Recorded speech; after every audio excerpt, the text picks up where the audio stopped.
Hello and welcome to Casting Views, the podcast run by myself and my nephew. I'm Dan, And I'm Lou. and we're going to pick a subject each week and we're going to cast views on it.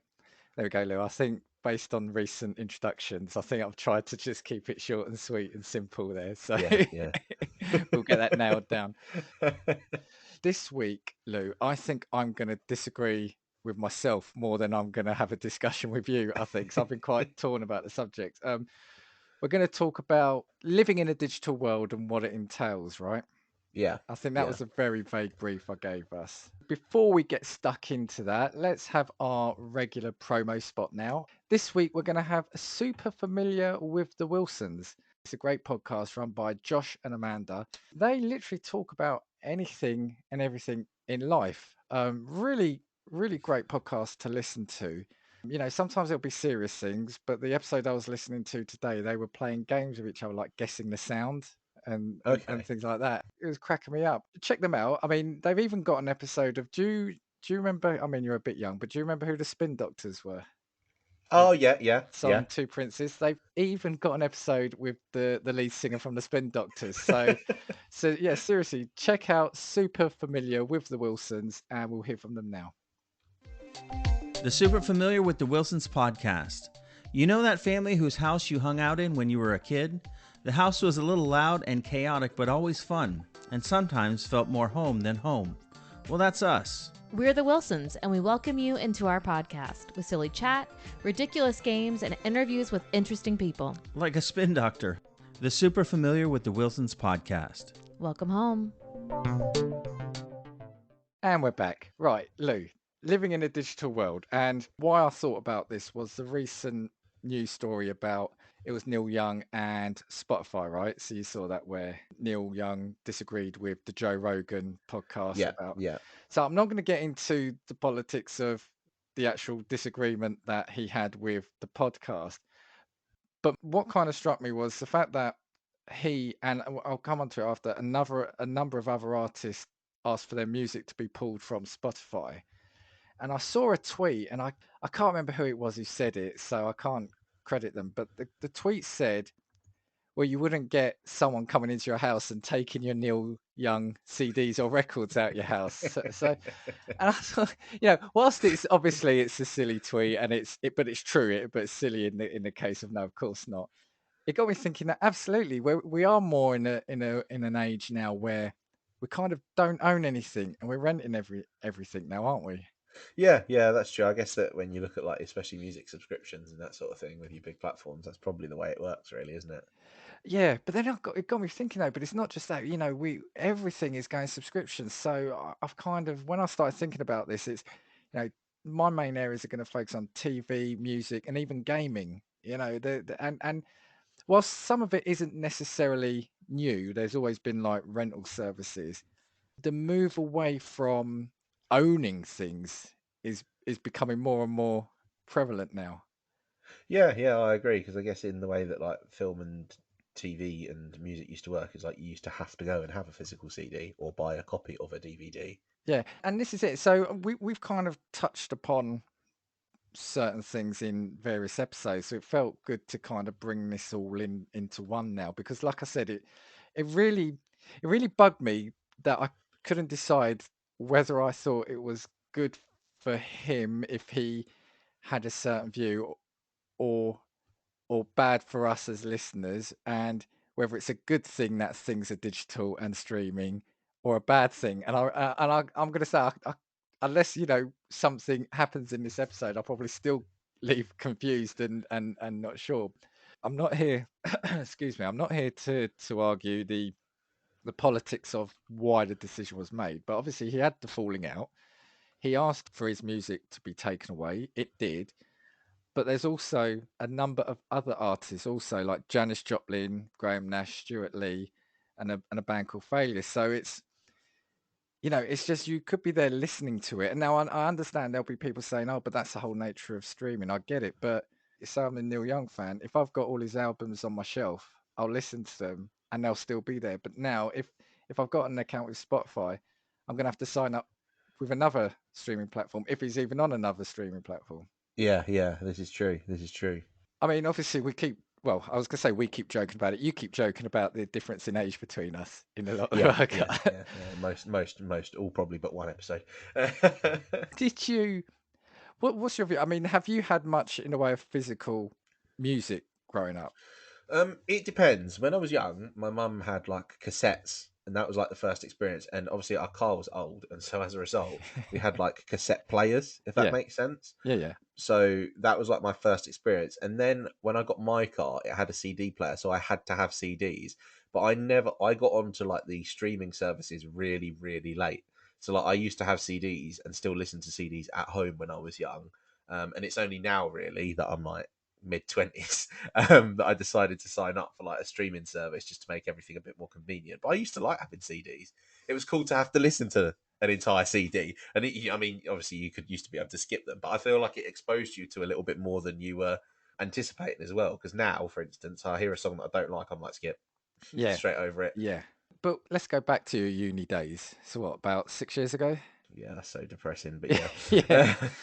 So if you had like if you were with your mates and you were chilling, would it be, oh, let's stick a CD on it, or did somebody have?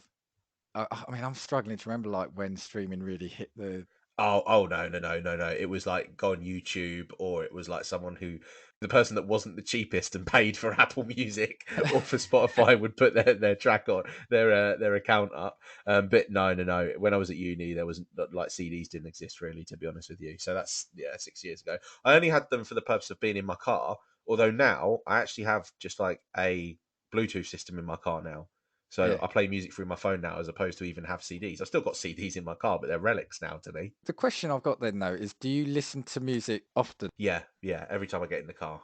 Oh, and you listen to it through your phone and your Yeah, Bluetooth? 100%. Yeah. Because this is a thing I found recently. So well, we've mentioned a couple of times. So I've got back into, especially through COVID, I've got back into my vinyl records massively.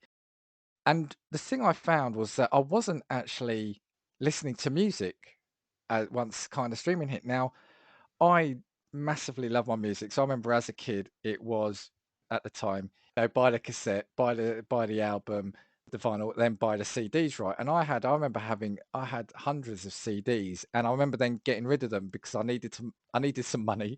So I sold my CDs to Yeah. colleagues and friends, which looking back on it now was such a, I hated that. But at the time, I needed to get rid of them, and they were the easiest things to sell. And then I think over the years, I found as streaming became more mainstream, it's like you said, you'd buy a song, you'd buy a single, and you just Yeah. hear that single. And I stopped listening to albums, I stopped listening to artists. And now I put the record on, and especially with records, it's hard that you can't just press skip forward. Yeah. I'm enjoying listening to whole albums again. Even in the car, I generally tend not to like listening to music stations because if a song comes on I don't like, it bugs me, it really annoys me. And I like listening to talk stations more in the car. Yeah, I kind of get what you mean, because I think probably the last album that I would have listened to start to finish, because I bought an album and wanted to listen to it, would have been, I don't know, Cage the Elephant.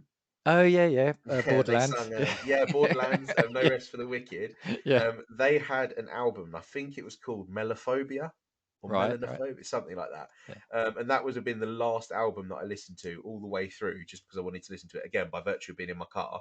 But now I couldn't tell you the last, and that was probably, 10 years ago now. Last album that I listened to, I wouldn't be able to give you an answer for the last time that I listened to an album all the way through.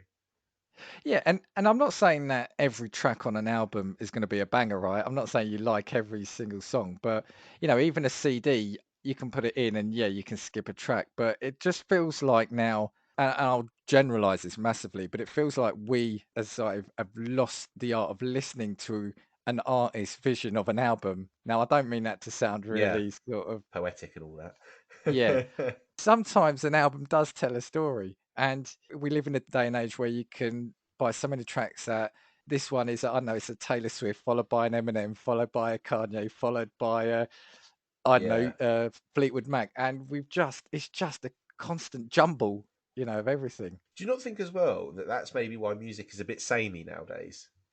So like even if it's rap that you're into, for instance, like let's say you like the American stuff, like to me, it all actually does sound the same. It's all that same like mumble type stuff on that same beat.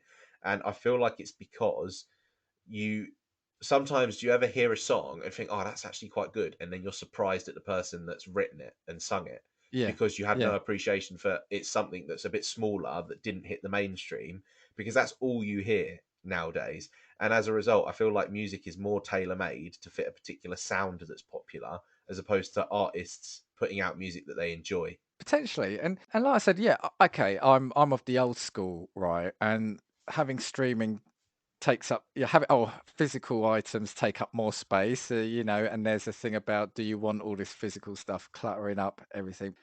I do think you also, well, you definitely miss something in the not having that item, whether it's the CD where you'd have the booklet and you'd often have like the lyrics and pictures of the band and other messages, to an album like vinyl album where you've got the bigger picture, and if it's gatefold, you've got the nice artwork in it. You can get the fancy.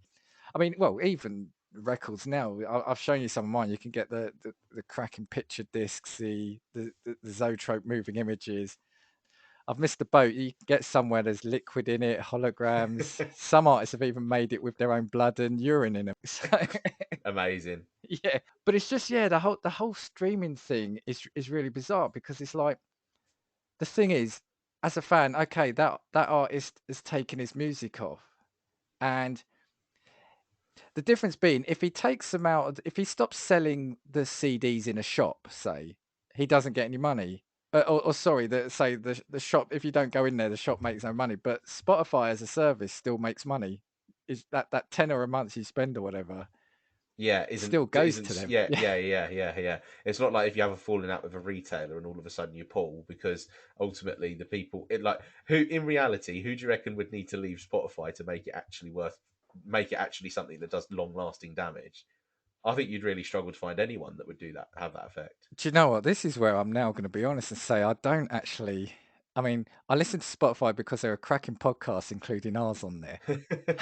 I honestly tend not to stream much music. The odd occasion I've used Prime Music or Spotify is when someone's been round and I've used it because they've got a quick playlist, so I don't have to keep running back and changing the record Yeah, over, yeah, yeah, yeah, yeah. which people will probably scream and say that, you see, that's an advantage of streaming, which absolutely the convenience is there. But I don't know now if you can, if people will pull their music like that unless there is a specific platform to go to. Because what I didn't know was he actually pulled his music a few years ago again. Okay. Now that was because he thought the sound quality was too low. Right. But then he came back because basically he said that's where people get music. So I know now there are other platforms, like you've got iTunes, you've got Amazon Music now, right? It's true. Now, if people like yourself or people now are moving to streaming, you've got to ultimately be on there, don't you? Yeah, yeah, it's true, and I think it's kind of forced your hand that way. That's why, in reality, like CDs and that sort of thing have died a death. Because in reality, I think the experience of having a CD and proper flicking through an album is actually better. I mean, you'd sent me the cover. I can't remember what album it was, and I turned around and immediately jumped on a streaming service to listen to it.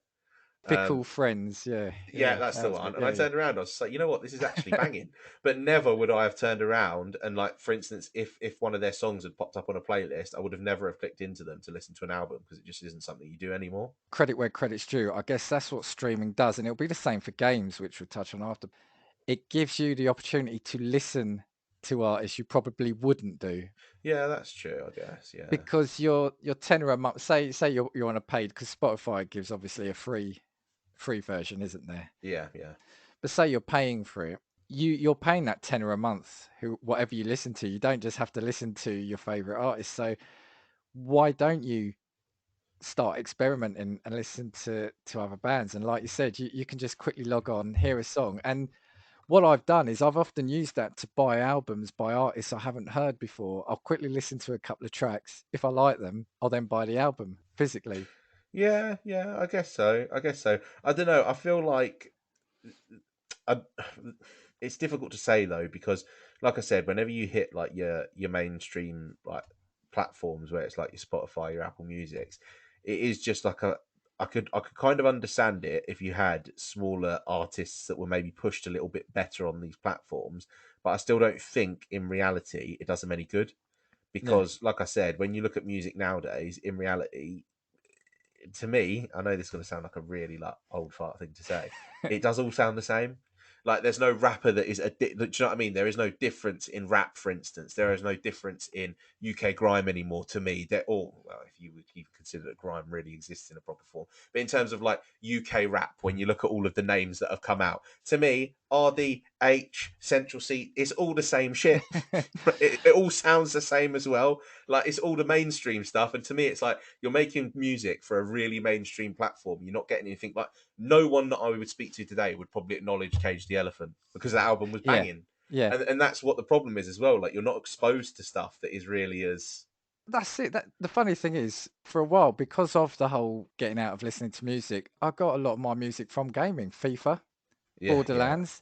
I've got an Yeah, entire FIFA playlist on yeah. my Apple Music. To be But fair. but joking aside, whatever you think about gaming or the FIFA games, they had awesome soundtracks from around the world as well. Yeah, and do you know what it was as well? That was what was brilliant about those games, because they actually did push artists that were slightly smaller. Like you had your big ones, like Avicii, I think was in a couple of them, wasn't he? Yeah, But typically speaking, they were much smaller artists that were all kind of indie that you didn't hear yeah, on yeah. the radio, and you only started hearing them on the radio because they've been pushed out in that format. I remember once, I can't remember, I think it might have been Portugal the Man song, but I'd had it in my head from a FIFA game, and I remember recording a voice memo to you saying, I don't know who this song is because it was a new band, and I remember singing it in a voicemail to you, and you replied straight away, yeah, it's Portugal the Man. Yeah, Yeah, I think it was like purple, yellow, red, and gold, or I something think like it that. I was, hey. think purple, yellow, red, and blue, or something. Yeah, yeah. Funnily enough, I actually think that song is on my FIFA playlist. But that was it. I had it in my mind. I wanted it, and I only knew about it through FIFA. But going back to what you said about the music, is it because it's probably easier now to get a record or a song onto streaming? So everyone is now using the sound. There's a sound that's obviously popular, so people are copying each other, or artists are using the same sounds almost because you can just get a tune, drop it onto streaming. There's no distribution, etc., and so it's easier to do the safe thing. I, I don't know, because I feel like it's like a lack of investment as well. So, like for instance, I really like Eminem. I would have previously, and I still do, own lots of Eminem CDs, although they've been in a cupboard for a very long time. But now it kind of feels like the moment that someone says music is crap, or like that is the mainstream opinion, you don't bother with it. Whereas Yeah, before, I would have turned around and said, no, I actually have to listen to it myself to make a decision, because it wasn't as accessible. So I would have still bought that album and given it a shot, because now it feels like people listen to one song from an artist, think, oh, it's crap, that's washed up, and now all of yeah, a yeah. sudden that's the image that the person's tainted with. But this is it, and this is where God, I literally am arguing with myself because I'm thinking, on the plus side, obviously streaming gives you the opportunity to hear so many bands. Were artists like Eminem, etc., of the past so big because you had to buy an album? It was anywhere between say £10 and £15. You couldn't buy 5 albums a month, say, if you're on a budget or Yeah, pocket money. yeah. So the big artists became big because everyone bought their albums because and they were the ones to follow. But now on streaming, you can listen to XYZ as well as ABC, so everyone's got a fair shot at it, and everyone's got a shot at becoming big, if you know what I mean, or heard. Yeah, I get you, but I would also say, who are your modern day superstars? Who are your Madonnas? Who are your Eminems? Who are your Michael Jacksons? I couldn't pick one. Maybe if you wanted to put some shouts in there, I maybe would say Ed Sheeran and Adele Yeah, in well, you terms of can't. from Yeah, the you UK. can't argue with any of either of those. Yeah, But apart from that, in terms of, like I said, in terms of the grip that some artists had on the music industry, I don't think that anyone's got that kind of stronghold anymore. And it's probably true to what you say as well, the fact that there's so much content accessible and so much music accessible now. But I still can't decide whether it's a good or a bad thing, to be fair. it's difficult because it's I in my head I'm wrestling with the fact that it's giving more people an opportunity to be heard, but are they then capitalizing on an existing sound rather than taking an experiment or a risk Yeah, to try exactly. something That's the different? thing. It's like, there's a lot of pop stars nowadays where you listen to one song, it's like, well, I've listened to this one, I've kind of listened to them all. And Yeah. that's the problem that I've got with it. There's nothing that's particularly unique anymore. And when an artist comes across with a unique sound, it's like, obviously, you will have heard the name Pop Smoke, wouldn't you? Let's say yes. Okay, we'll say yes to the next question. Yeah, let's say yes. But he came with a sound that was very, very different and a lot more old school. And so, because it came across as unique, it wasn't even necessarily something new.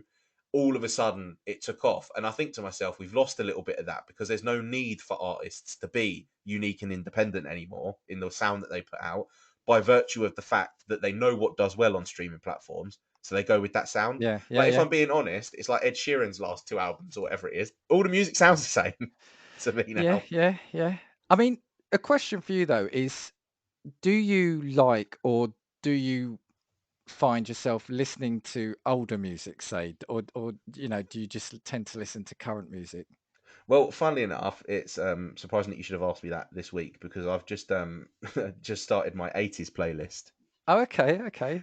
which is all like quite a like dance stroke techno kind of sound Which, almost, I guess. which do you know what? Do you know what went through my head? I was thinking, but that's not old. But for you, Yeah, yeah. For in my that, mind, it feels like it's a common theme in my head. But for like the you, 80s is the 80s is actually completely before my time. it's So I'm like like that. 15 years before Yeah, you were born. My God. yeah. The 80s to me, the 80s to me is just the 60s to you. Well, no. Do you know what the irony is? I bought myself a 70s album, so it's probably more like that. And I was thinking, yeah. So your 80s is my late 60s, early 70s. But do you know what it is as well? Is it's because I feel like I'm going back in time to try and find people that had a sound that I liked because it was a little bit different. So I'm literally going back through all of the eras. Like I've literally got a playlist which is basically exclusively 50 Cent when it comes to like American rap. Because I'm Yeah. like, in reality, 50 Cent still sounds better from the early 2000s and the late 90s than he ever did. This is where I was going with my question, because we've just had the Super Bowl just gone, Yeah. and I don't follow American football, but I love watching the Super Bowl each year. Yeah. And the halftime show, you've probably seen the news. The halftime show was all the legends from like 20 years ago. So it was Dre, it was Snoop Dogg, 50 Cent, Eminem. And I think stories over here anyway were like kids being amazed that their parents kind of were grooving out to these soul hip hop rap artists, or like knowing where the songs came from. It's like, but hold on, that was their music. It's Yeah. all Yeah. sampled now, or you're Yeah. probably hearing Yeah. samples or loops of it now. But and the sound still, like you said, it still sounds as good today. You wouldn't think those songs were 20 years ago.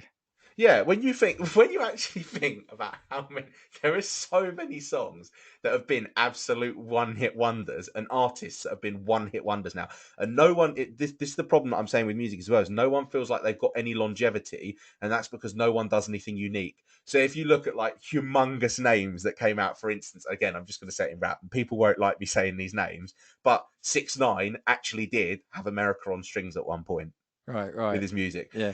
Lil Pump at one point with Gucci Gang, even though that song was horse shit, right, had literally one of the biggest public like rap profiles there was. Like he was all over the internet, and now faded into nothingness, and that's because the next face tattooed mumble rapper has come along, and they are the next fad. You see, I think this is probably the one big, not a divide as such, but between you and me is I think we're pretty much on the level with everything. But you've just said names to me in that. I said, oh my God, I sound old. But But it's true, it's because back then Eminem had a particular sound, right? 50 Cent had a particular sound. Snoop Dogg had a particular sound. Dre had a particular sound. Now it's all the same mumble shit when it comes to rap specifically. I can't be bothered with it anymore because it all sounds the same. I couldn't tell you now if you played me four of the most popular rap tunes of the last that have been in the charts for the last 2 weeks. I bet you I couldn't distinguish whether or not they're different yeah, artists. And but that's the thing. I feel like it's taken away the individualism and the need to be individual and unique from musicians. like I said, it is so hard in my mind, because like I said, those artists are great because they are superb. And the ones who performed at the halftime show, obviously they're just the sample of kind of some of the artists that were there at the time. Otherwise that halftime show could have gone on longer than the actual Super Bowl. They were so big because at the time, yeah, you had to make an investment in the album, and if the album was good and word of mouth spread around, everyone bought that album. Now anyone potentially could put a tune out, and like I said, I'm finding it really hard to reconcile in my head. Like I said, there's a lot of benefits, but I still prefer the physical media, listening to a whole album, Yeah. being invested in an artist rather than buying a pick and mix of artists. Do you know what Yeah. I mean? I think it was streaming was better for the artists, but worse for the fans. Well, better for the artist, I think, in a way, yes, but I'm not sure how good it is in terms of how much money they get from it. I don't. I think albums probably. Well, to be fair, they get more money from touring. Yeah, this is true. It sounds like they just make like literally pennies off a stream, don't they? Yeah, yeah. Like you need like literally 500 million streams to make anything that's worth like when Yeah. you're in that lifestyle.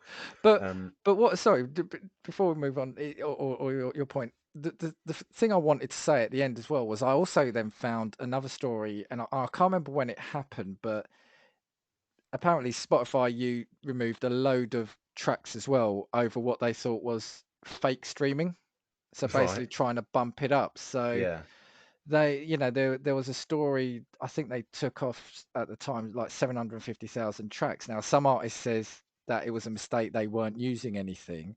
Some probably were, but and it's not to point Spotify because it's probably happened on other streaming services as well. But I guess what I'm saying is, can you ever totally rely on what you want being there in a year's time if you want to come back to it if you don't own it? Yeah, yeah, this is true because I guess it's obviously as well just deals that Spotify have with record labels and that sort of thing. And if a deal changes with a particular record label, all of a sudden I imagine Spotify lose the rights to stream any of that music. Like TV streaming, I think I said to you, well, it may have been you, or may have been someone at work.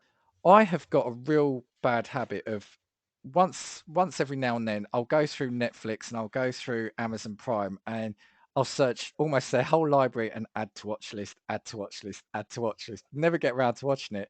Then a year later, I'll come to my watch list and half that stuff is gone. Ah, right, yeah. And I've got a good point on this one as well.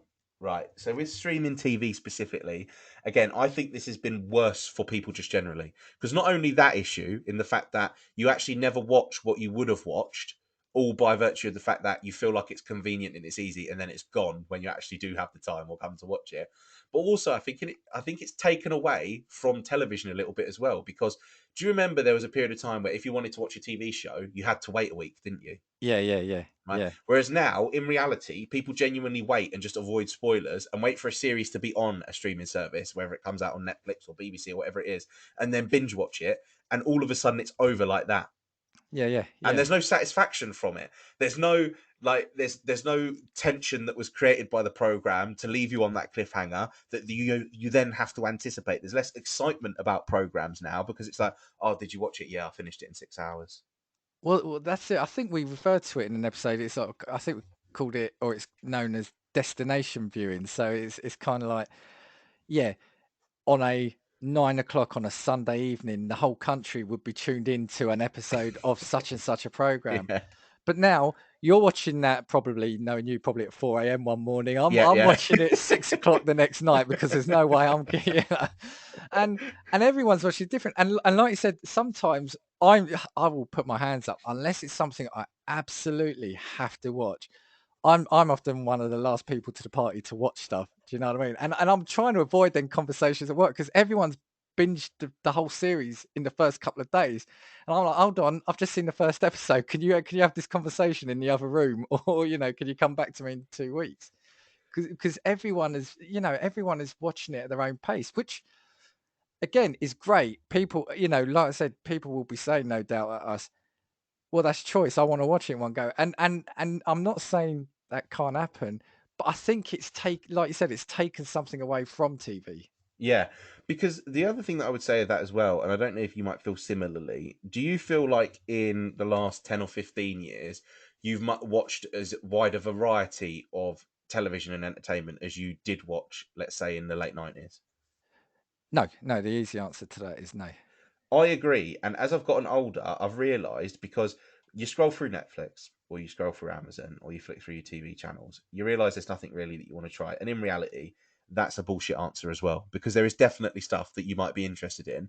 But what you do is you put on Breaking Bad, or Yeah. you put on Narcos, or you Yeah. put on Game of Thrones, never watched it, or you put on, do you know what I mean, something like that, and it becomes your old faithful just to watch something for the sake of having something that you like to watch. Yeah, Whereas previously, when it was on television, you would have watched the show and been like, I need to get some interested in something else because I'm not going to see this again. absolutely. Two things. One is, I guess there is an element of time because you sometimes have less time of an evening, so it's easier to put something on that you know you're going to watch, right? But also, are we losing a bit of what's the word? Patience, like with TV? So I can't. Sometimes it's like, oh, do I want to try this new thing? No, tell you what, we'll watch the thing that's comforting to you because I'm busy. It's just going to be on the background. So in my house, I'll tell you exactly what's on a loop all the time is Modern Family Right. and Brooklyn Nine-Nine. Yeah, yeah. Chances are between you'll probably find that playing on loop. Then, my other half, she loves a lot of the crime programs. So you'll have like, I don't know, Law and Order. She loves like Father Brown, Murder in Paradise or Death in Paradise.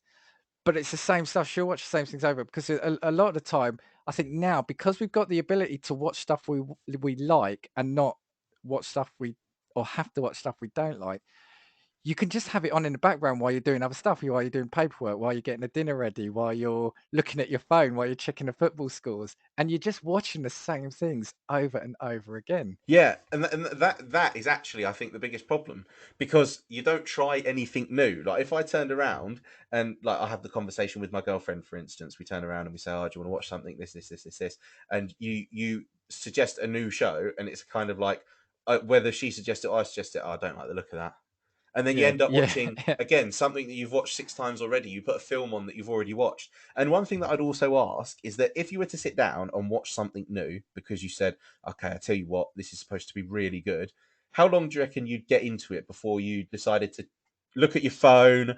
Or do you know what I mean? Like there's a lack of even want to pay attention because it's like, because well, you can move I on. yeah, I know what I like. I could be watching something that I like. Why am I even giving this the investment of the 10 minutes that it's going to take me to get involved? I've done that so many times, and the thing is, I'm a big advocate. I will always say you've got to give a series. Say it's a series, you've got to give it 2 episodes because the pilot is often filmed months before and is often totally different to the main show. So you've got to give characters a time. But I'm like, I don't like that. Move on to the next series I wanted to watch. Move on Yeah, to the yeah, next series. Tell you what, let's stick Brooklyn Nine-Nine back on. yeah, yeah. It's just like a consistent, like perpetual cycle of misery in reality. But the Game of Thrones thing, right? I remembered something else though that streaming does give you the beauty of, especially when it's binge, is you can now review or read reviews and only watch programs you do want. Now, the reason I say Game of Thrones is I absolutely loved Game of Thrones, right? I still do. It's a great show.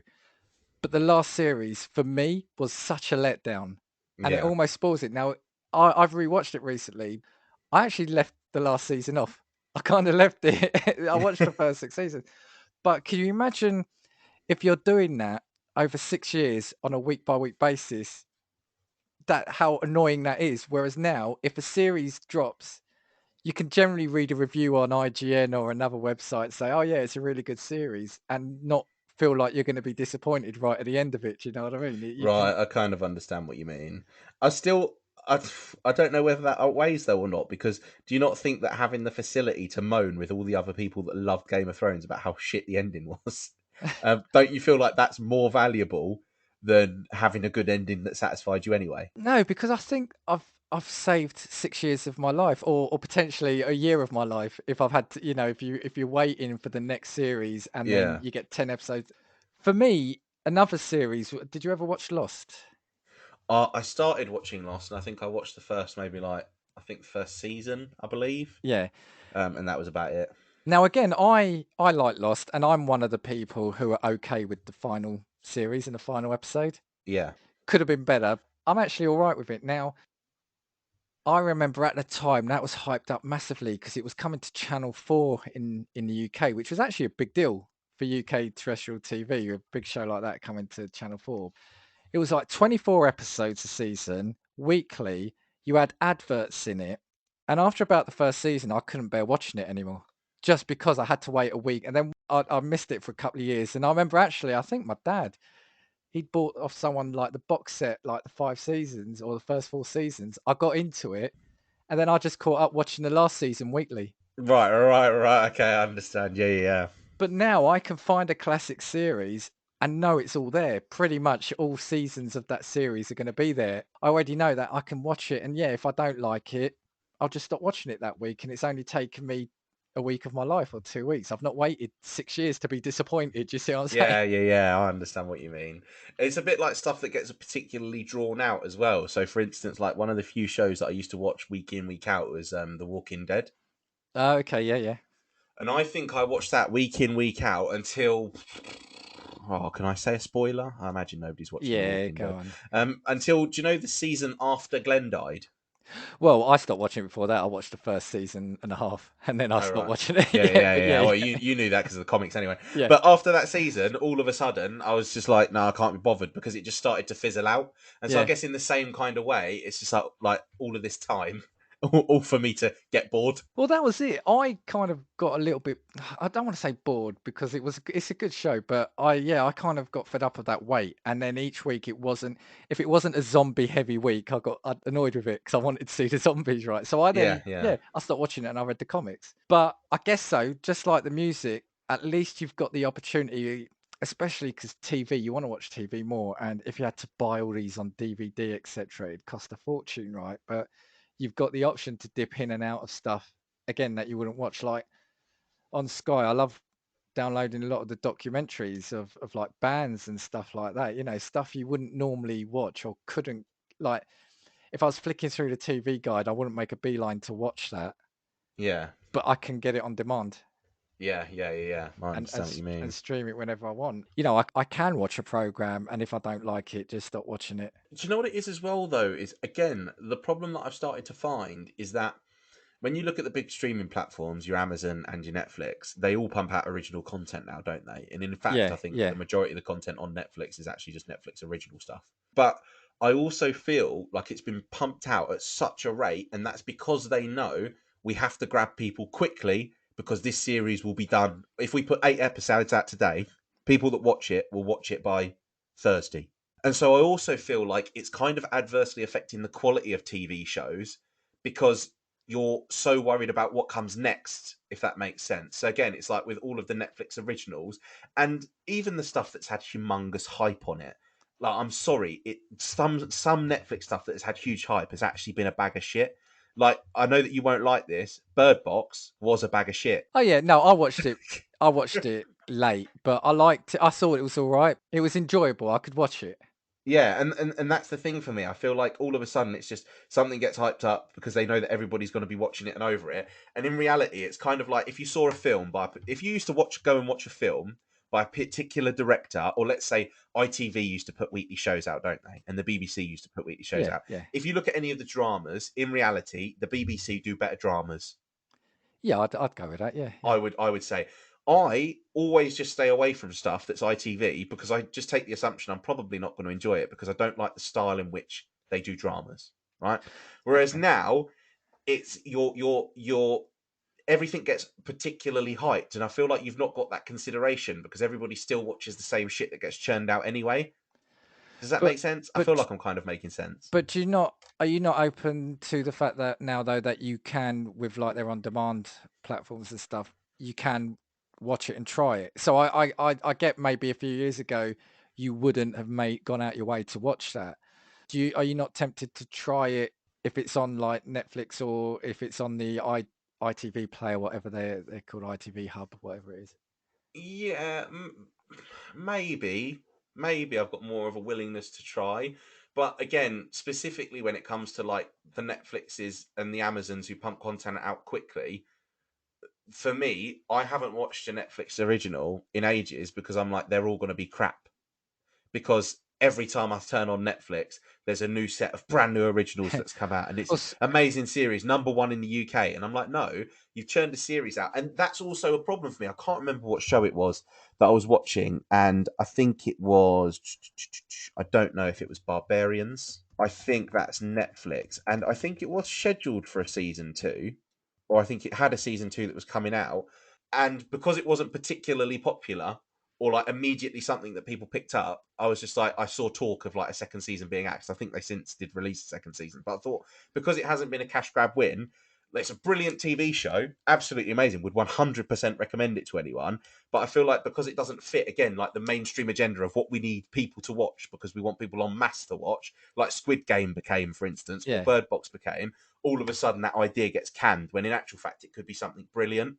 So again, I feel like similarly to with the music stuff, everything's kind of merging into the same crap TV show. I think Squid Game though is different, and I think well for me anyway, and the reason I think I like it was because it is foreign made and it's something different Yeah, yeah, that gives it a slightly different, you're getting a different perspective on a program, and I think now probably watching what we'll call foreign cinema or foreign TV is again easier now because what's the harm if you're subscribing to Netflix and you try that Danish crime show or you try that Japanese drama or you try that Spanish thriller film? There's nothing, right? Because it's not costing you anything more. And I think that's where I think the beauty of it is they're investing in those because they'll know they'll get a market for it, but you can, if you want, you can dip into it. You can avoid it if you want, but yeah. at least it's there for you. Okay, fine then. One question I'll ask you then, just to Yeah. counter that. When was the last time you started a new series that you'd never seen before? They're taking out all of the proper stuff that's been popular, so we'll exclude Squid Game from that, just by virtue of the fact that basically the entire nation of every country in the world watched that bloody program. The You see, the thing is, Oh, it's difficult, isn't it? no, no, Yeah. no, no, no. It's not difficult because I've got one, but I can't. The thing is, I tend to watch things and forget. Now, I didn't. This wasn't from Netflix or Amazon actually, but I kind of downloaded it on Sky through the Sky on Demand. But it was Curb Your Enthusiasm. Have you No, ever I've watched never that? It's a seen that. comedy No. show, and again, the reason being is like things like Netflix. It's given me a chance to watch things that I missed the first time around on TV. Like Breaking Bad was one. I never Yeah, saw that the yeah. first time round. But going back to your question, I started on Amazon this week watching an old. I didn't realize how old it was, and this is the thing. I am so late to the party with everything, but it's a comedy show, Peel and Jordan, isn't it? Jordan and The Peele. Jordan and Peele. Sorry, there we go. And I didn't realize it was 2012 that was made. Yeah, yeah, I thought it yeah. was only a few years ago. So, but what it is because I go through phases of I'll watch Netflix a lot, and then I'll subscribe. I'll get a free month or so to Disney Plus, and I'll watch as much of that, and then I'll move on to Amazon because I need to feel like I'm getting my money out of each platform. Like if I haven't watched something on Amazon Prime for a month, I'll have to watch a few films on it just to feel like I'm getting my money out of that. Right. Yeah, yeah. I understand what you mean. But new shows, we tend to we'll give it a go, and it's mainly comedies. So there was one on Netflix recently, Superstore. We gave that a go. That was all right. But new shows, no, I've struggled to be honest with you. Exactly, and that's what I think the problem is because streaming services have given you everything that you like immediately. There's not a requirement to see anything that you don't like or might not like. Like why would you turn something on and put it on for 20 minutes or half an hour or 40 minutes and invest your time in it when you could watch something that you know you like? And that's what I think the problem is. When you ask anyone this question, it's like, yeah, I've watched Friends season 13 for the 86th time. But then Yeah, I I've guess, watched yeah, Breaking Bad 9 times over. Yeah, I've watched The Walking Dead 32 times over. I'm like, yeah, exactly. But when was the last time you genuinely sat down and thought, you know what? The concept of that show is absolutely brilliant. I'm going to give it a try. no, but the thing with me though is I won't watch a series if the show's only got one season, I won't watch it because again, I've been burnt too many times by watching a show and then it gets cancelled after the first season. So I no no joke. So I will only watch a show if it's got 2 or 3 seasons. And what I'll do is before I start a show, I'll read it up on Wikipedia to find was it cancelled. Because if it was cancelled, I know it sounds bizarre, but I won't watch it. But also, then, that's still the same problem that you've got for Netflix in any case, anyway. Because you don't know that anything that's an original will do well. But I'm generally so late to the party, like I said to you. Yeah, that's true. Yeah, that's true. Do I admit? Yeah, I'll admit this. I'm only just in the last week discovering the wonders of the Fast and Furious. I think they're such crap films. You know what? The Fast and Furious started the problems in the movie industry. But the thing is, this is what I'm saying about where the beauty of streaming comes in is I didn't want to see them at the cinema. I didn't go Yeah. out my way to watch them on TV. Now I've got them all on Amazon.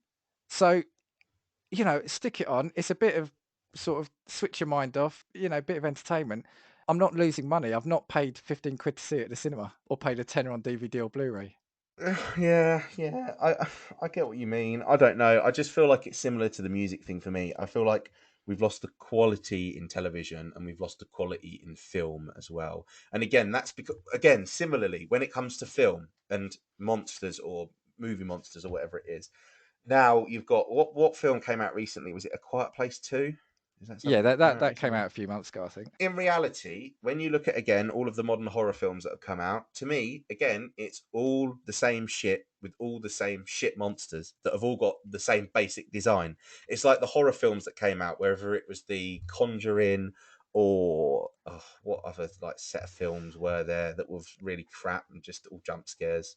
But films like The Conjuring, and then they pump out 6 of these films, and that's because again, what they're doing is they're suiting what is super popular and there's nothing quality that comes. It's just the same shit churned out because they know this is What I what pulls an say to you audience. though, is the problem not that there's so much of it, but that Netflix or Amazon or any other streaming service is the home for all these films, whereas if they come out the cinema, it wouldn't even hit your radar, but you'd go see the one you want to watch. But you don't buy a ticket for all the films. You switch on your streaming service and they're all there. And so you might watch them and you don't like it because you think they're all the same.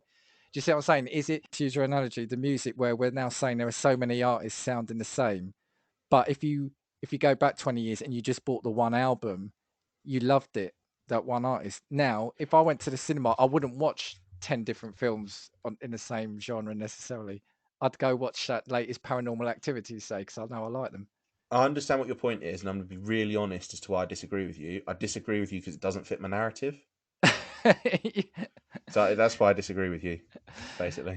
Well, I think that means you agree with me then. But No. I understand what you're saying, and I get what you mean, but I feel like like a lot of film and TV has been a kind of like a copy paste job. Because again, let's take this for instance. If I was to talk to you about the best musicians that have ever lived in terms of the music they made, the impact they had, that sort of thing, your musicians would likely be from the 90s, perhaps early 2000s.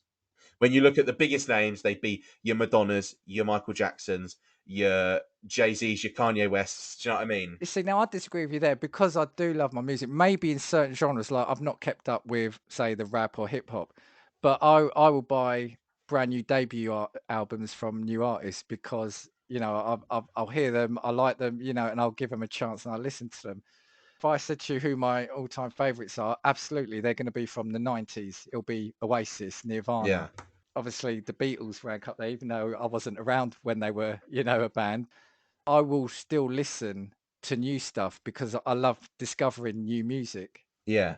But when you look at the quality, for instance, then of the music, or you look at the uniqueness of the sound, or similarly when we talk about film, when you look at film as well, again, my question would be a little bit similar. When you look at the best TV and film that have been created, I couldn't pick anything made in reality post 2010. Is it not different though? Because one, you're getting older. Two, times where the kind of the inspiration and what's going on in the world, well, I know we're digressing a bit here, but the inspiration of shows changes, and we live in a world now that's dominated by reality TV, say. So most TV, you switch on normal terrestrial TV, it's just reality stuff, it feels like. Yeah. And I can't stand that. What I'm trying to say though is, if I scroll through Netflix, and I'd love them to release a stat of how much time I spend on the menu screen rather than in a program. Half the stuff that's on there, let's say films, I wouldn't have even registered as coming out of the cinema because I'm just not interested. Yeah. But the one film that I want to go see, like, I love the Marvel films, I'll go out my way to see them at the cinema as well. But what I'm trying to say is then when I then go onto Netflix and see there's so many superhero comedies or superhero drama or superhero parodies, that it just feels like, yeah, they're all just rubbish because they're just trying to copy the Marvel films. But if I didn't have Netflix, I wouldn't have known about them. Do you see what I'm trying to say? Yeah.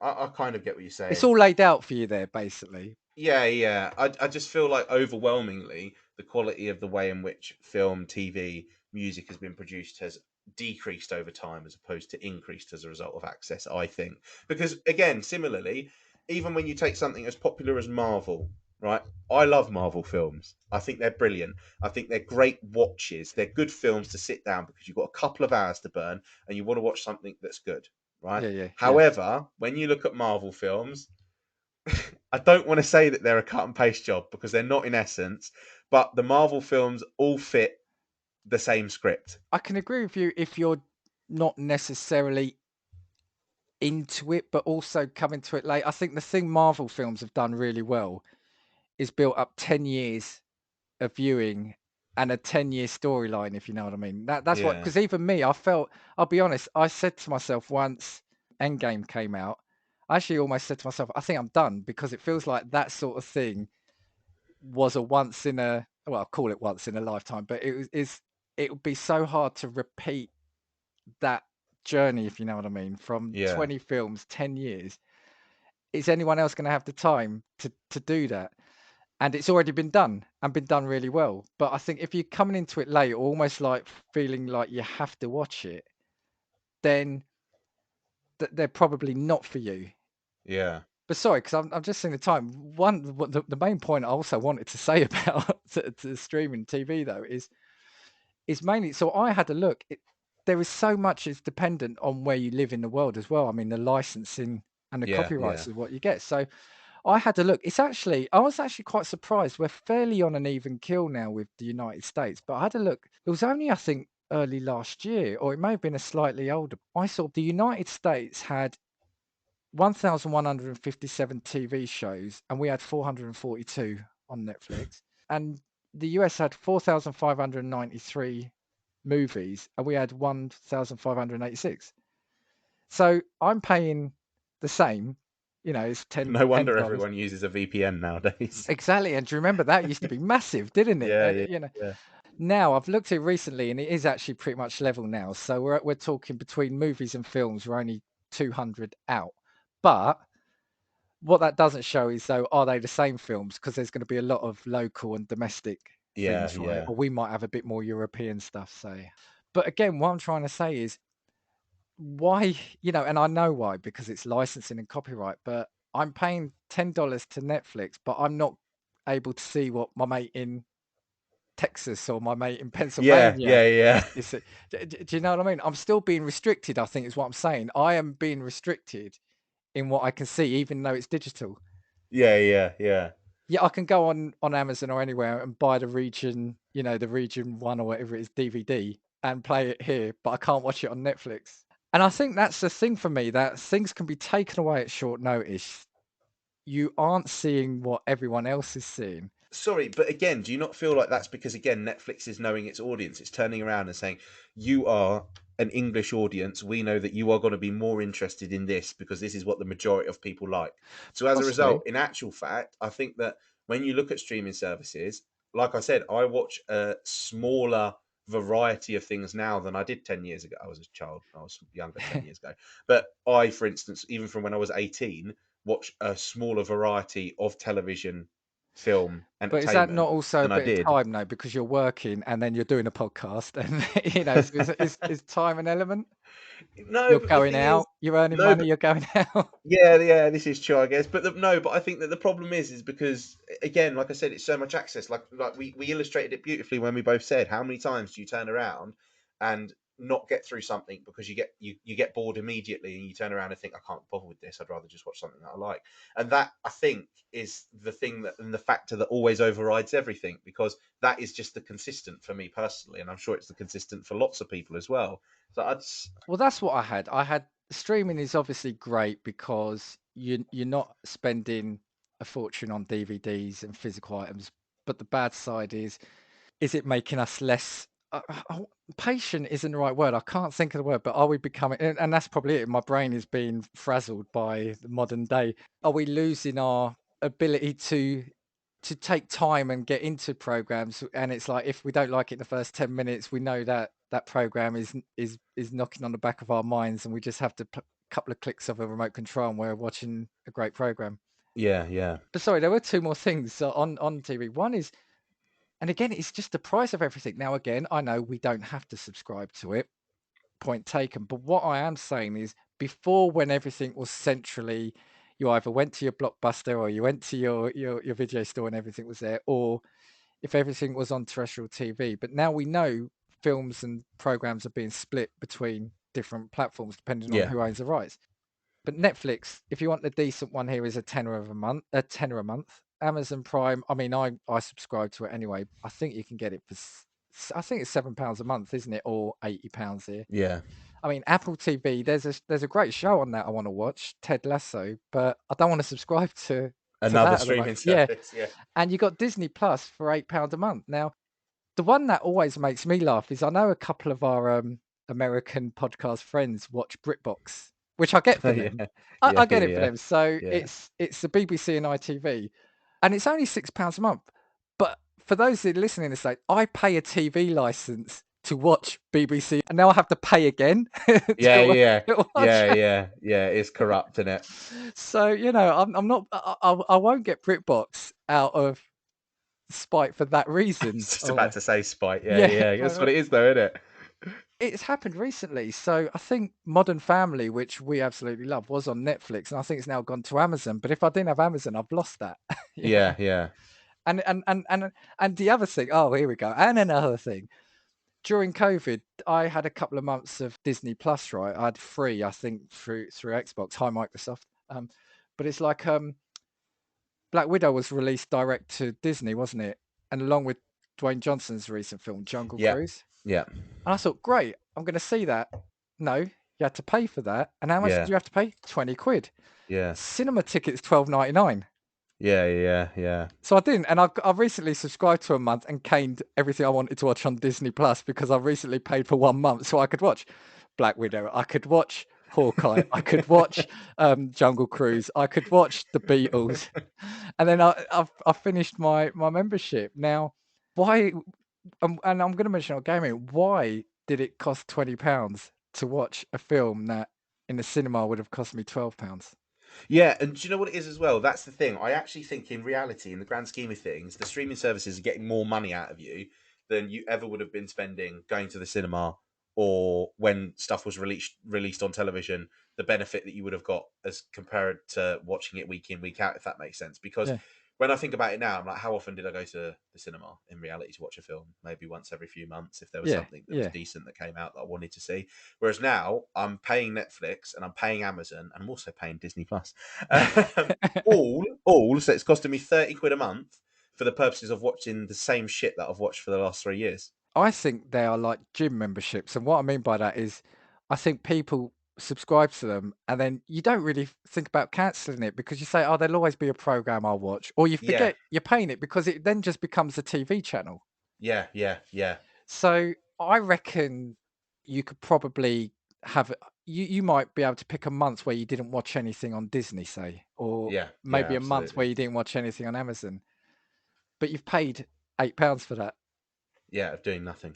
Yeah, and I think there's a lot of people in the same boat, where you take out these subscriptions, it's like £8 a month. It's hidden with everything else, and well, like I said, you'll probably watch twice as many programs or films next month to make up for it. But again, when you look at the streaming services as well, they always keep some of the biggest stuff there to keep you Yeah, yeah, subscribed. yeah, If Netflix tomorrow got rid of Breaking Bad, right? Finished. People would cancel subscription because they go on there. What have I got Netflix for? And so when you look at it with the stuff that comes on and off, again, the same things and the same shows are always consistent because they keep them there because they know that that's what brings people in and makes people stay. And then they filter it with all of the other shit that isn't actually any good. And yeah. that's the problem. But again, I still pay for it, and I still will because I'm a mug. We do, and the thing is, right, you could probably buy the complete series of a show you're watching for maybe 80 quid on DVD. Probably not even in Yeah, reality yeah. nowadays. You hop on Amazon, you could probably get a box set of Breaking Bad. I couldn't even imagine it would be that much. Yeah, but again, when I got one of my first months free to Disney, what I did was watch Scrubs, because I love Scrubs and I had them all on DVD and sold them months ago. And that's the other thing, I guess. You used to be able to, and we'll talk about games briefly now, but you used to then be able to trade stuff in and make a bit of money back and put it towards something else. But you don't now, because you don't own anything. Yeah. Not yeah, exactly. Because you used to turn around and be able to take your DVDs or your CDs or whatever it was back to the shop. Yeah, this is the thing. When you think about it, again, I've started watching Breaking Bad again. I'm not going to deny it Yeah. because I've got nothing else that I want to watch because I won't give anything else a chance. But in reality, I could buy Breaking Bad's complete TV series, 18 discs, all 5 seasons for £28. There you go. So for There the you go. purposes of 3 months worth of Netflix, I get the show that I'm watching now anyway. Yeah, and But in the back of your mind, and I know what you're saying, but in the back of your mind, there will be but there's that film, or they might, or you'll see a story next month. They're going to add this. Do you know what I mean? And I think yeah, that's the no, hook. I agree, and that's what I'm saying. That's what it is. Like they use you with shows like Breaking Bad, and I'm only using Breaking Bad as an example because I love Breaking Bad as an anchor, Yeah, and yeah, then everything else filtered about is just to make it shine a little bit better. yeah. Like I said, for us, if we lost, there's a couple of shows on Netflix. If we lost now Brooklyn Nine-Nine as well, so Modern Family, like I said, I think that has gone. Brooklyn Nine-Nine, and there's a couple of other shows that the other half she likes. Then we'd probably stop watching Netflix Yeah. because we literally just do watch the same things. Sorry, I've just thrown my hands up in the air. You You can't hear, have, yeah. you can't see that if you're listening, but I have because what's also on Netflix? What's on What's an Netflix? anchor show on Netflix as I've described it? Friends. Yeah. Friends. I think there are people in this world that have Netflix subscriptions just to watch Friends and Oh reruns of yeah, Friends. yeah. And again, huge issue because you can catch that shit on Comedy Central. Yeah, Stop paying your £8. yeah, that used to be the only thing that's on there, wasn't it? I think now we'll probably just move on to gaming a little bit now as well because it kind of cuts into the same thing. Even gaming now. Do you remember the launch of the Xbox One, wasn't it, where Microsoft got slated? Do you remember when it was they were marketing the Xbox as like an entertainment hub, and it would be Yeah. they envisioned a digital world, Yeah. and they got slated. But that is where we're at now. They were just ahead of Yeah. their time. Yeah, they were. They were advancing before people could handle it. They did, yeah, absolutely. They did it wrong time because now you've got both Sony, PlayStation, and Xbox releasing a discless console. Which, when that was being rumored a few years back, people were like wanting to burn. I want to say burn their laptops in like in fury. In Rage. Yeah. However, one thing that I would say is that I think gaming has benefited from the advancements. I think. I'm gonna say I thought, yeah. Well, I'm gonna say yes, but I think the impatientness I've got is more so with gaming than it is with TV streaming services because I've got Game Pass, which is phenomenal. I think that's a phenomenal service and value. Yeah. And I always say to myself, "Oh, it's great. I could try that game." 10 minutes in, I've uninstalled it, and I've tried that game. Like, oh, that game looks great. 10 minutes, I've uninstalled it because I know I can. Yeah. And some games I've installed 3 times because I try and have a go, but I don't like it. But I'm trying it because I feel I have to. See, now I am completely the opposite with gaming as I am with with TV and with music. Because with gaming, the fact that I've got stuff that I wouldn't have previously paid for, the gaming one is one where I feel like the investment that you're making in something like Game Pass, where all of a sudden all the content comes, is actually benefiting me because I would have never have turned around and taken a 60 quid punt on a physical disc. No. Whereas when stuff is rolled in with Game Pass, all of a sudden I find myself downloading, oh, that looks like a good title. I'm going to give it a go. And I do end up just playing it when I would have never have given that a punt. So I feel like with gaming and the like diskless like subscription services that you've got now with gaming have actually benefited me because they've opened me up to games that I never would have tried. Previously, I was Call of Duty, FIFA. That was it. But what I Right. would say to you though on that is, no, absolutely, and that's what it's there for, and I've done the same. But what I would say is take out your mainstays of, if we look at Game Pass, like say Forza, because they're great games, and now Yeah. you've got EA Pass in there. So take out your FIFA games. If you went to the shop and you bought a £40, because yeah, I agree with you. I mean, over here they're 60 quid now, but I'm never paying that for a brand new game. So let's Yeah, go no back to what chance. they roughly used to be, say 40, 45 quid. Unless you absolutely hated it, would you take more time and would you play the game you've spent 45 quid on more than if you downloaded it as part of a subscription? Do you think it's a hard one to answer, but what I'm trying to say is, would you put the amount of hours in and say the completion, the doing all, say, the side quests or collectibles, would you do that more on a game that you've spent 45 quid on than a game you've downloaded as part of a monthly subscription? Um, Personally, probably no, just because I feel like if I didn't like the game and if it was a physical release, because when I actually got I've still got my old fat Xbox One, and maybe the reason is because it takes me 6 hours to install probably about Yeah. 10 gigs, so that's why I'm so invested and have to play stuff. No, I think because if I'd have previously bought a game, I would have probably taken it back and turned around and had it credited to try something else anyway. I think that's probably would have been my stance. I wouldn't have put effort into it or put more into it just by virtue of having spent more money on it in that regard, if that You makes see, for sense. me, I think I'm the opposite. And I think because I don't know if it's because gaming has been such a huge part of my life. I know if I've bought a game, I've researched it because I know it's the game I want and I will kind of rinse it. Whereas if it's on a digital, if it's on Game Pass, I kind of sometimes might come back to it because I'm thinking, well, I didn't pay for it. I've tried it. I'll come back to it.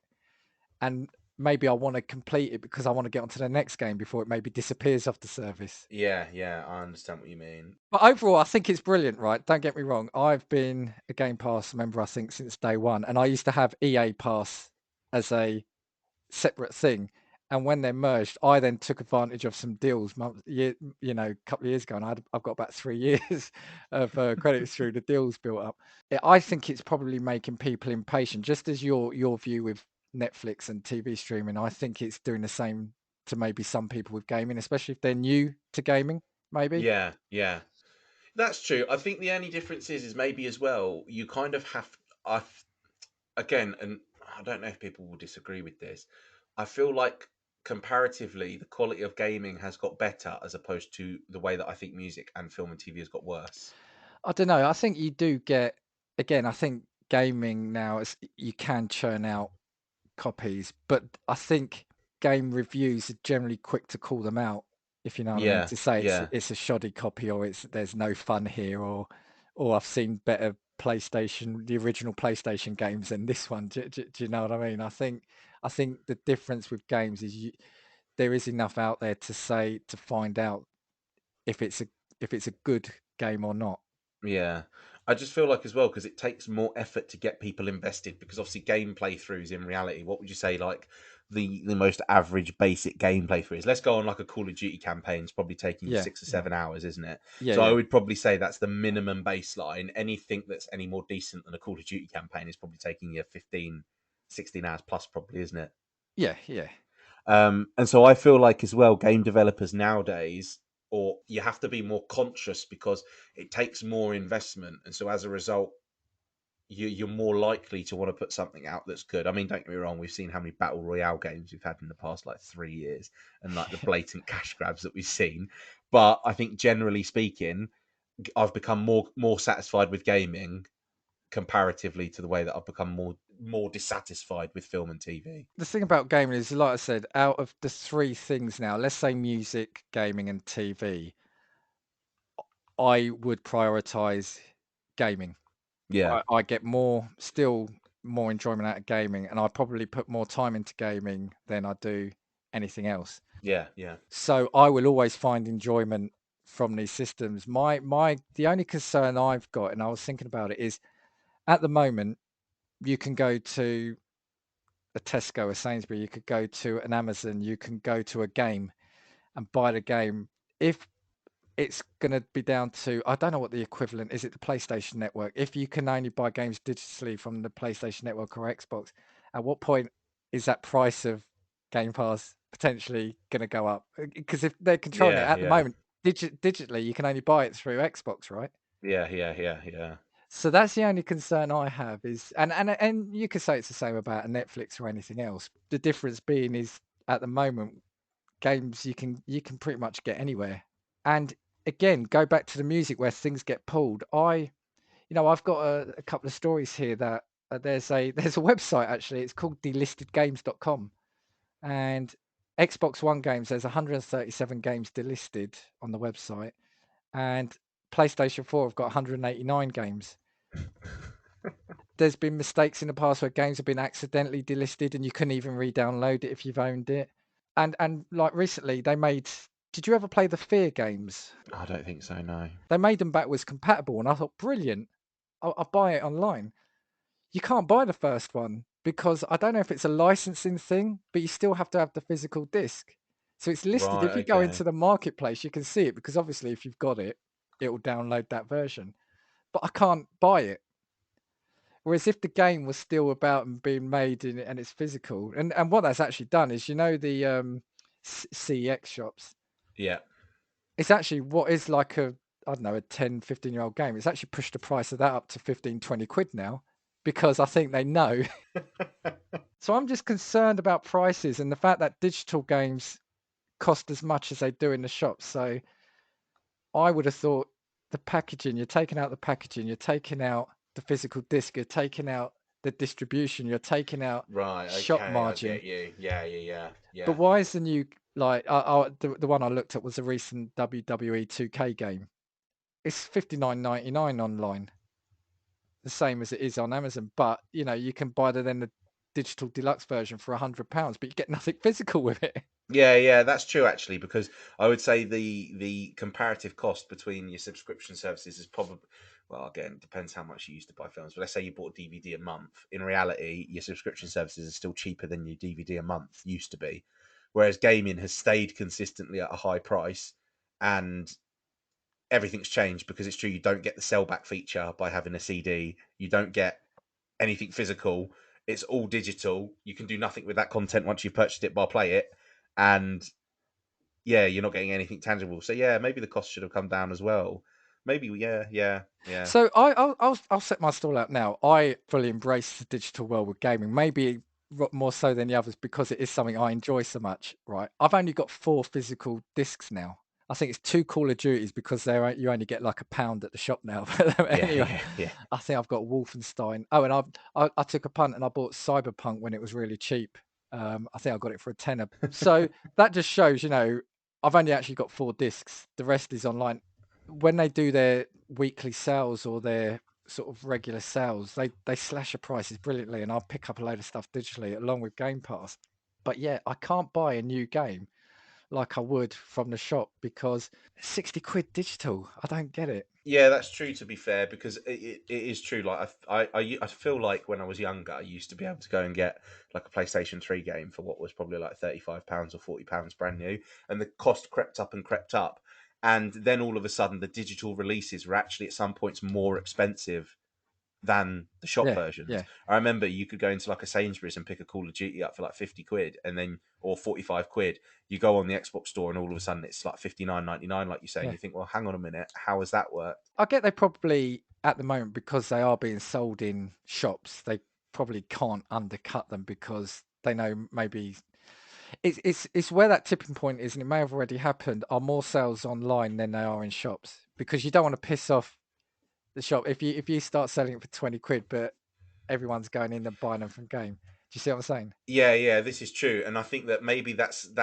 you know where Blockbuster fell off the edge? Yeah. Oh, yeah. The whole game stores just generally, I'm not talking about the specific game at stores, but stores that sell games maybe will die a death the moment that all of a sudden everything does become digital. Because it's true, I was skeptical of having stuff digitally, whereas like you say now, I have an old FIFA that's a physical copy. Again, a couple of Call of Duties by virtue of the fact that it's pointless getting rid of the discs because there's no point. And then I've got a couple of like old 360 games that were like backwards compatible. Whereas now I use Game Pass, everything's downloaded. And like you said, even with the sales, I went and bought FIFA this year Yeah. only by virtue of the fact that it was half price on a Yeah. sales week. I Yeah. would have never have paid 60 quid in store. So Yeah. maybe the point at which everybody does shift is the moment that all of a sudden You just drop your mic. I just dropped my mic on me.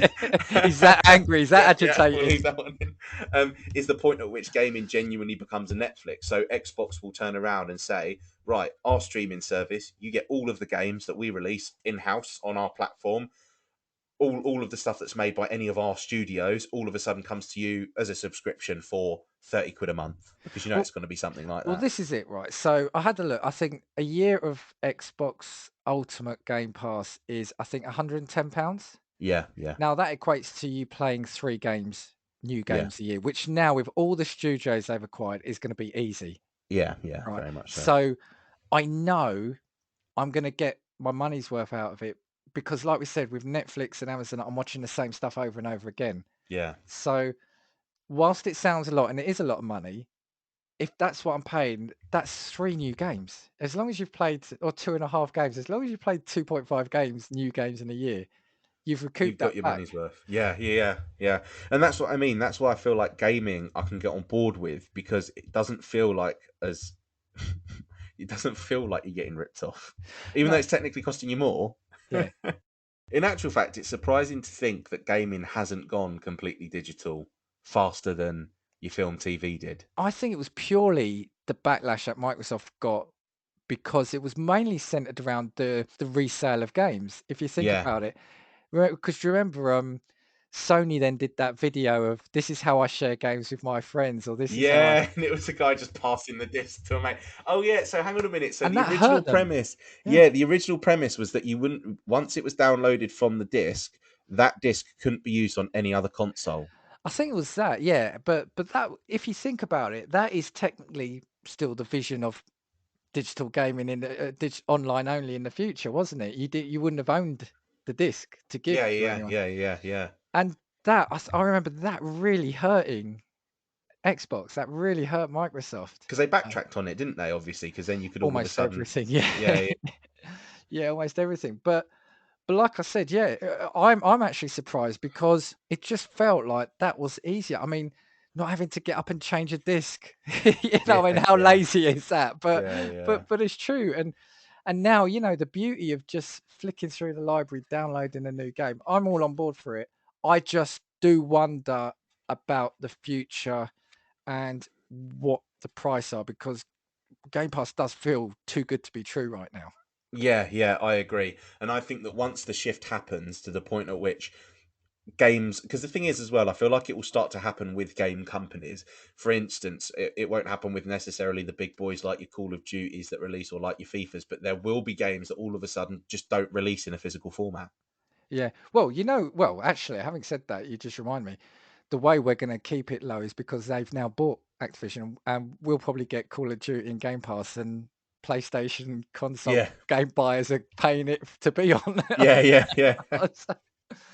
Oh, and the other thing I'd had written down here, sorry, just briefly, was Microsoft Office now comes in 2 flavors. You can own it outright, Or you can lease or it. you can lease it. Now, Yeah, and then I had a look, and I realized I've leased it for the last couple of years. I remember now because again, I've got good deals on Amazon, say.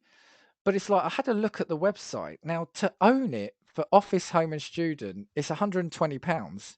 yeah, And for the Office 365 Personal, it's £60. So the problem is you think, right, well, I'll get 2 years at that.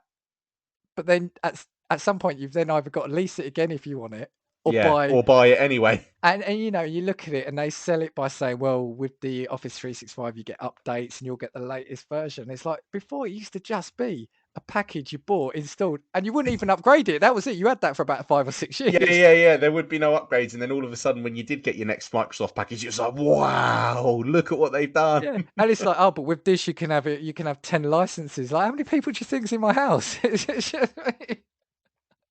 I don't know. I just think I think that's kind of what I wanted to say and tie that in is that oh, well, we didn't even touch. I know we mentioned it in another episode about all. If you want to watch sport, you have to have about 5 or 6 different Yeah, yeah, subscriptions as yeah, well. yeah. And it just feels like it's a real difficult. It's a battle between you have got so much more choice and you've got so much more freedom to watch what you want when you want, play what you want when you want, listen to what you want when you want. But at the same time, it almost feels like you've got less choice because you haven't got time and you're just watching the same things and doing the same things over and over again. But you're paying 20 different companies to do that. Yeah, and I feel like it's because you want to make the most. You're turning around and saying, if I'm going to spend time doing something because I've paid for it and because I've got limited time, I'm going to pay and use my time to watch something that I know I'm going to enjoy. So you end up just doing and repeating the same cycle constantly. Yeah, But yeah, in actual fact, that's not what that subscription should be for. But that's what yeah, we all use yeah. it for. I'll ask Microsoft if you can buy, basically, I can't remember who it is that makes the wrestling games, but if you can have that, so they're in Game Pass, 2K, please. I think it's 2K, yeah, 2K, isn't yeah. it? Yeah. If you can have those in the Game Pass, is there anything you want in there, Lou? Is there No, I think that pretty much covers everything because with Call of Duty coming, oh boy, yeah. I've said before, I'm a sucker for a wrestling game. Okay, cool. Is there anything you wanted to say before we wrap up? No, but now I'm going to have to go and put SmackDown versus Raw on my PlayStation 2 on. Well, I've actually got I bought in the sale recently. I bought Watchdog Legions, which again was Oh one god, yeah, Watchdog was brilliant. I didn't want to go. I never went out and bought it, but I saw it online. It was in the sale. It was cheap. I bought it, and I'm loving it. So Yeah, Watchdog. I remember playing the first one. Never played the second one. The first one was absolutely brilliant. Banging yeah, soundtrack as well, if anybody's yeah. wondering. And I've missed the second one, and I've gone into the third one. Well, anyway, look, like I said, I hope you've enjoyed this. If let us know your views. I mean, that's the irony is this is going out digitally on platforms. So You're just not paying for it. yeah, you're just not paying for it. So you know, go right back to the start. I am a great fan of all these streaming services. I just don't know. Sometimes there's good things, sometimes there's bad, but it's just interesting to see if we're still doing this in 10 years, Lou. Let's see where we're at then. Yeah. Yeah. We'll touch base, turn around, and be like, I've been paying my Netflix subscription for the last 10 years, and all I've done is watch Breaking Bad and Oh Friends. shit! I forgot I had that subscription. It's like- Checking my bank statement in 15 years' time, I just see $7.99 Disney Plus come out. yeah. Yeah, if anything we've said in this resonates with you, or you've got any thoughts on this, let us know. You can catch us at Casting Views on Twitter. You can email us at castingviewspod@gmail.com. Go listen to Super Familiar with the Wilsons. They're an awesome pod as well. We'll see you next week. And we know there's a lot of podcasts from which you can choose. So we thank you for listening to Casting Views.